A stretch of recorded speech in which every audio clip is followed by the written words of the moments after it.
ലോകം ഇപ്പോൾ ഞെട്ടലിലാണ്. കാരണം 2025 പുതുവർഷം വരാനിരിക്കുന്നതിനു മുമ്പ് ബാബ വാങ്കയുടെ പ്രവചനം വന്നിരിക്കുന്നു. പ്രവചനങ്ങളുടെ വലിയ ഗുരുവാണ് ബാബ വാങ്ക.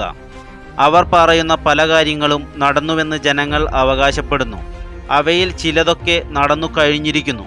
മഹായുദ്ധങ്ങൾ, കൊറോണ പോലെയുള്ള രോഗങ്ങൾ, സുനാമി മുന്നറിയിപ്പ് തുടങ്ങിയവയെല്ലാം ഇതിൽ പെടുന്നു. ജന്മന അന്ധയാണ് ബാബ വാങ്ക. പ്രവചനമെന്ന വാക്ക് കേൾക്കുമ്പോൾ തന്നെ ആദ്യം മനസ്സിലേക്ക് വരുന്നത് വാൻഗയെക്കുറിച്ചാണ്. അവരുടെ മരണശേഷവും അവരുടെ പ്രവചനങ്ങൾ ലോകം ശ്രദ്ധയോടെ കേൾക്കുന്നു. 1911 ജനിച്ച ബാബ വാങ്ക 1996 മരിച്ചത്. അമാനുഷികവും അതേന്ദ്രിയവുമായ കഴിവുകൾ ബാബ വാങ്കയ്ക്ക് ഉണ്ട്. ദശലക്ഷക്കണക്കിന് അനുയായികൾ ഇപ്പോഴുമുണ്ട്. എല്ലാ വർഷവും അവസാനമാകുമ്പോൾ വരാനിരിക്കുന്ന വർഷത്തെക്കുറിച്ച് വാങ്ക നടത്തിയ പ്രവചനങ്ങൾ എന്ന പേരിൽ എത്താറുമുണ്ട്. എന്നാൽ ആരാണ് ഇതിന് പിന്നിലെന്ന് ഇതുവരെ കണ്ടെത്താൻ കഴിഞ്ഞിട്ടില്ല. ഇത് വളരെ ദുരൂഹമാണ്. ഇപ്പോഴിതാ വീണ്ടും 2025 നടക്കുവാൻ പോകുന്ന കാര്യങ്ങളെക്കുറിച്ച് പ്രവചിച്ചിരിക്കുന്നു.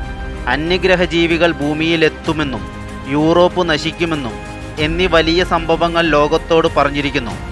ഭൂമിക്കപ്പുറം ജീവനുണ്ടോ എന്ന ചോദ്യം മനുഷ്യനും ശാസ്ത്രവും ചോദിക്കാൻ തുടങ്ങിയിട്ട് കുറച്ചധികം കാലമായി.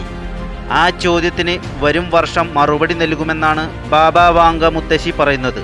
മെച്ചപ്പെട്ട ജീവിതം തേടി യൂറോപ്പിലേക്ക് കുടിയേറുന്നവരുടെ എണ്ണം വർദ്ധിക്കുന്ന കാലത്താണ് യൂറോപ്പ് തകരുമെന്ന പ്രവചനം വാങ്ക നടത്തുന്നത്.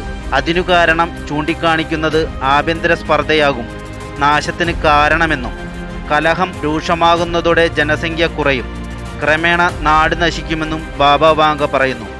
അതുപോലെ തന്നെ ക്യാൻസർ ഉൾപ്പെടെയുള്ള രോഗങ്ങൾക്ക് വൈദ്യശാസ്ത്രം വളരുമെന്നും ആരോഗ്യമേഖലയിൽ വിപ്ലവകരമായ കണ്ടെത്തലുകൾ ഉണ്ടാകുമെന്നും പറയുന്നു. ഇതുമൂലം ജനങ്ങളുടെ ജീവിത നിലവാരം മെച്ചപ്പെടുമെന്നും ശുഭവാർത്തയുമുണ്ട്. വ്യക്തികൾ തമ്മിലുള്ള ബന്ധം കൂടുതൽ ഊഷ്മളമാകുമെന്നും പറയുന്നു. ഇതിനു പുറമെ 2025 വരാനിരിക്കുന്ന മഹാദുരന്തത്തിൻ്റെ തുടക്കം കൂടിയാണെന്നും ബാബ വാങ്ക പറയുന്നു. ലോകത്തെ താറുമാറാക്കുന്ന വലിയ വിപത്താണ് കാത്തിരിക്കുന്നതെന്നും 113കാരിയെന്ന് അനുയായികൾ അവകാശപ്പെടുന്ന വാൻക പ്രവചിക്കുന്നു.